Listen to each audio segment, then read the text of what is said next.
Arthur Lubin. Arthur Lubin, July 25, 1898, May 11, 1995, was an American film director and producer who directed several Abbott and Costello films: Phantom of the Opera 1943, the Francis the Talking Mule series, and created the Talking Horse TV series Mr. Ed. A prominent director for Universal Pictures in the 1940s and 1950s. He is perhaps best known today as the man who gave Clint Eastwood his first contract in film. Early life. Arthur William Lubowski was born in Los Angeles in 1898. His father, William Lubowski, had come to the U.S. from Poland in 1889. Lubowski changed his name to Lubin in honor of filmmaker Sigmund Lubin and became a salesman. His family moved to Jerome, Arizona, when Arthur was 5. He was interested in acting at an early age, appearing in local Sunday school productions, with the encouragement of his mother, who died when Lubin was 6.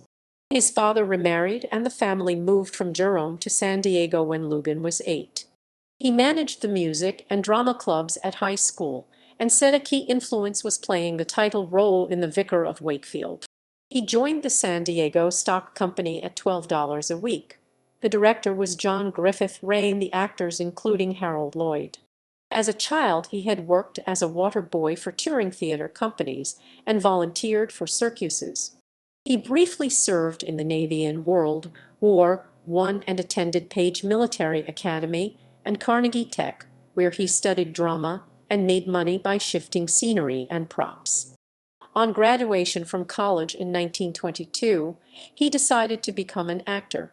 He worked as a drama coach at Canadian Steel Mills before following one of his college drama teachers, B. Iden Payne, to New York. Actor. In New York, Lubin managed to get work on stage in such plays as The Red Poppy, Anything Might Happen, and My Aunt from Ypsilanti. None of these plays were particularly successful, so he moved to Hollywood, where he succeeded in getting roles in some films such as His People. He also acted in stage, notably at the Potboiler Act Theater.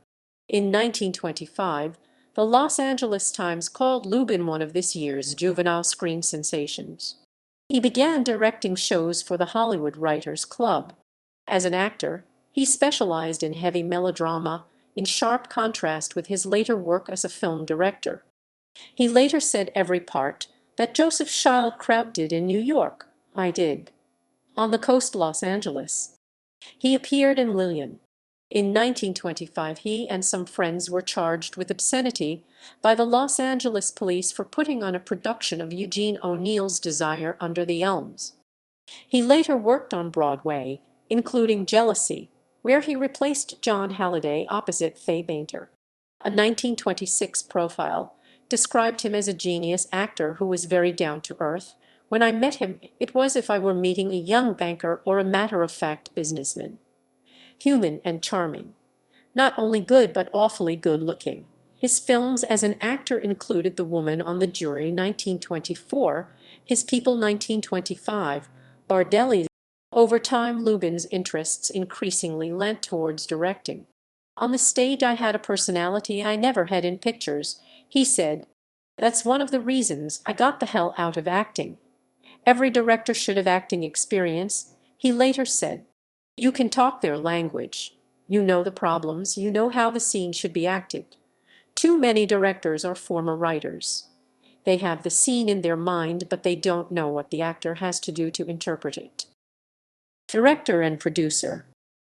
Theater.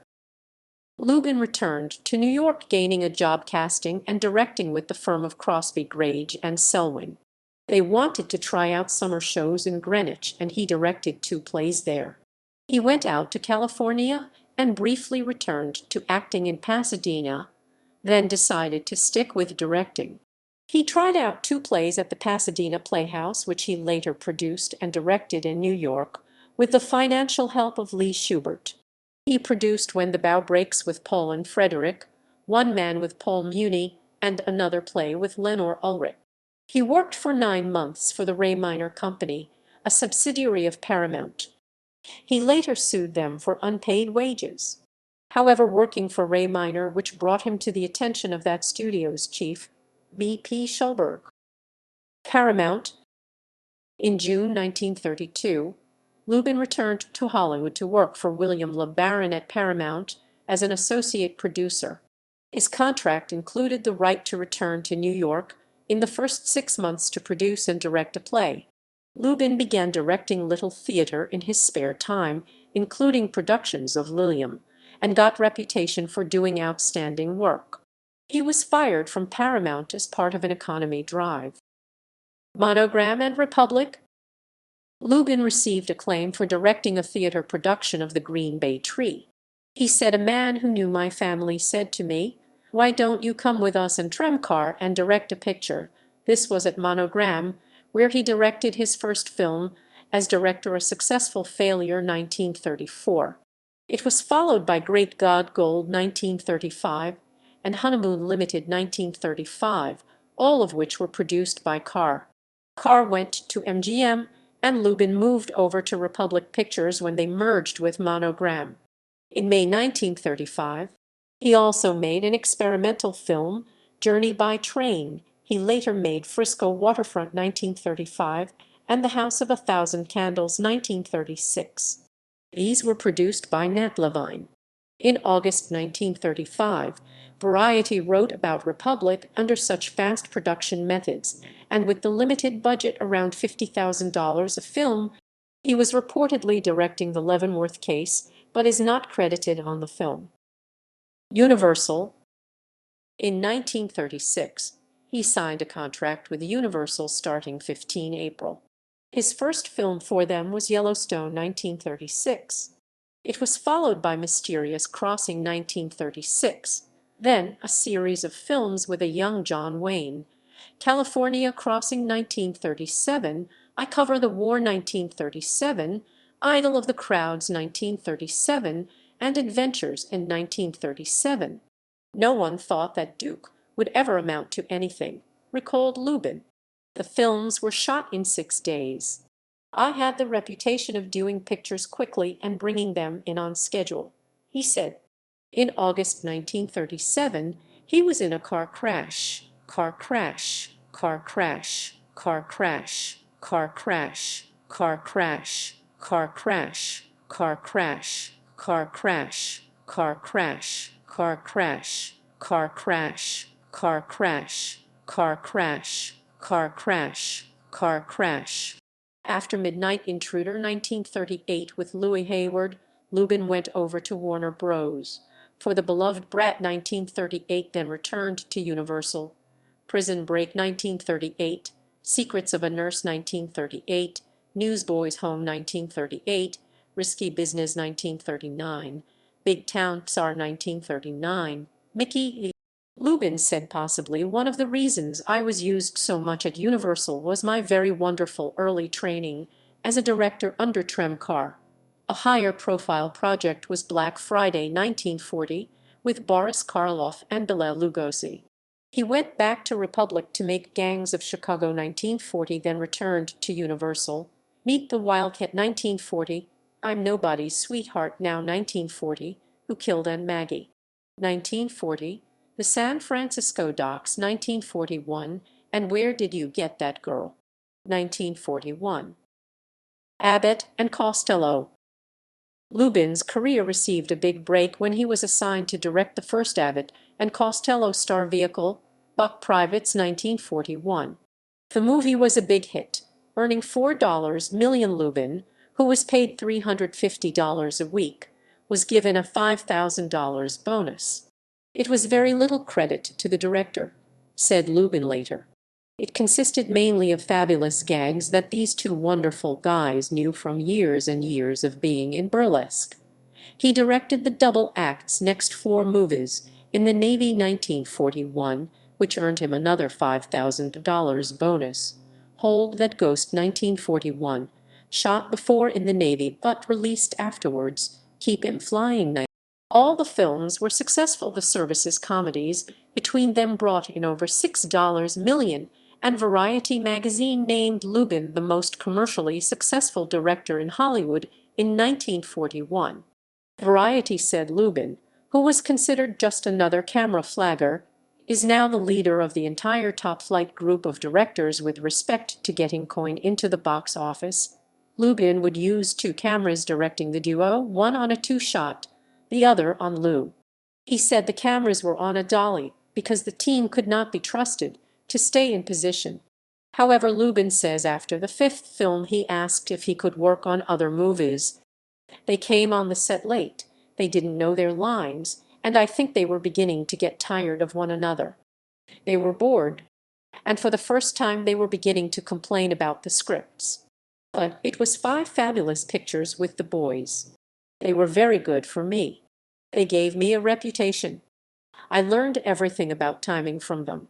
And I think I was very good for them, in this respect, not their routines, but in trying to give them some class. Whenever they got crude or rude, I'd try to soften it. And I tried in all my setups to keep a balance of refinement against the earthiness of some of their routines. At Universal and other studios. In January 1942, Lubin was assigned to an expensive war film, Eagle Squadron 1942, which was a massive hit. He was now established as one of Universal's leading directors. In 1942, the New York Times published a profile on the director which commented, "On the set, Lubin is personally intense, but an easy boss to his casts. He is friendly and witty. Players like to work for him. He strives to keep them relaxed for the cameras. Holding a powwow before rehearsing a scene, he will frequently sit cross-legged on the floor with the players seated about him. But when the camera starts going, so does Lubin. He is a pacer. Pacer. Pacer. Pacer. Pacer. He pantomimed all the parts. Lubin made White Savage 1943 with Maria Montez, John Hall, and Sabu, then was given his largest ever budget when he replaced Henry Koster on Phantom of the Opera 1943 with Claude Rains. This was a great success commercially, as was Ali Baba, and The 40 Thieves 1944 with Montez, Hall, and Sabu. Lubin tried to get into the Signal Corps, but they said he was more valuable making documentaries. Delightfully Dangerous 1945 was made for Hunt Stromberg and his old boss Charles Rogers at United Artists. Back at Universal he made The Spider-Woman Strikes Back 1946, which he said he hated and did not want to do, but the studio threatened to put him on suspension. This was followed by the expensive box office disappointment Night in Paradise 1946. After the failure of this movie, Universal elected not to review his contract. Independent producer. He made 2 more for United Artists, New Orleans 1947 and Impact 1949. Lubin continued to direct theater on the side, doing This Young World at the Pasadena Playhouse in 1948. Francis the Talking Mule. He bought the rights to a series of books about Francis the Talking Mule and set up the project as a film at Universal. Francis 1950 was a big hit, leading to a series of films directed by Lubin, in which the director had a percentage of the profits. Although records show Universal paid Lubin a flat fee of $25,000 to direct $5,000 more than he had been paid for A Night in Paradise. Francis Goes to the Races 1952 was the first sequel. Lubin also made Queen for a Day 1951 for United Artists and Rhubarb 1951 for Paramount. The latter film is about a cat that inherits a baseball team by proxy. Lubin was worried about being typed as an animal director. "Everyone seems to forget I once directed John Wayne," he said. He made Francis Goes to West Point 1952, It Grows on Trees 1952, which was Irene Dunn's last film, South Sea Woman 1953, with Burt Lancaster at Warner Bros., and Francis covers The Big Town 1953. He complained during filming the latter that he was becoming typecast as an animal director. He hoped to make the interruption from a suspense story by W. W. Mason just to remind producers that I can direct people too, after the swashbuckler Star of India 1954 at United Artists, shot in England. There was Francis Joins the Wax 1954 before he succeeded in filming Interruption in England. This was later titled Foot. Lady Godiva of Coventry 1955 was a period swashbuckler with Maureen O'Hara. It featured a young Clint Eastwood who Lubin had put under personal contract. Eastwood had a larger role in Francis in the Navy 1955. Lubin then was let go by Universal. The director later blamed this on the failure of Lady Godiva. Later films and television. Eastwood was given another support role in two films Lubin made for his own company released through RKO, the first Traveling Saleslady 1956 and Escapade in Japan 1957. In May 1956, Eastwood signed an exclusive three-year deal with Lubin. Television. In the late 1950s, Lubin got involved in television. He directed episodic TV shows like Bronco 1958, Maverick 1959, Bonanza 1960, and The Addams Family 1965. Mr. Ed. His best-known work was Mr. Ed. Lubin had wanted to make a TV series based on Francis, but was not able to secure the rights. Instead, he optioned a series of short stories about a talking horse, Mr. Ed, back in 1957. The pilot was financed by comedian George Burns, but Lubin was unable to sell it to a network. He decided to sell the show into syndication first, got a sponsor and managed to finance 26 episodes until the show was picked up by CBS. The show ran for 6 seasons and 143 episodes. Star Alan Young recalled the producer-director. He was a very lovable character, but he was a character. He wanted to rush through and get things done quickly, and he didn't want to stay around the studio too long. I'll never forget one line he used. He didn't like people fooling around on the set, cracking jokes. He really didn't have a great sense of humor for a man who did so many comedies. I'll never forget when he said, "Stop that. Stop all this laughing. This is comedy. There is no time for laughter." Well, we just all broke up. He didn't realize what he said. He didn't care. As a longtime friend of Mae West, Lubin got her to appear on an episode of Mr. Ed. He directed the occasional feature, such as The Thief of Baghdad 1961, The Incredible Mr. Limpet 1964 with Don Knotts, and Hold On 1966 with Herman's Hermits. Peter, no one who appeared in the latter, remembers Arthur Lubin was really talented.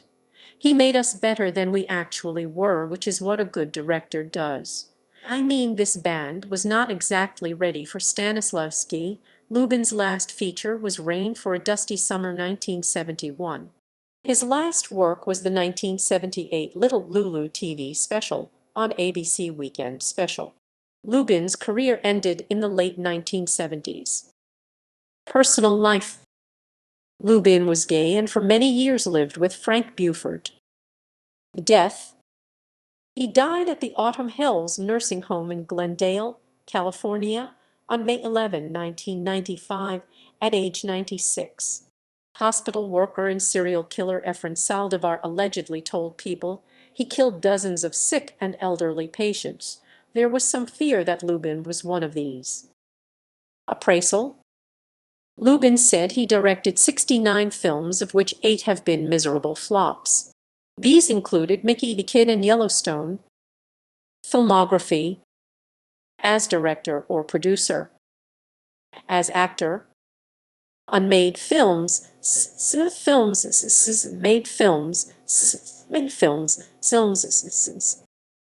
Sheila 1946, with Geraldine Fitzgerald, The Story of a Woman to 40.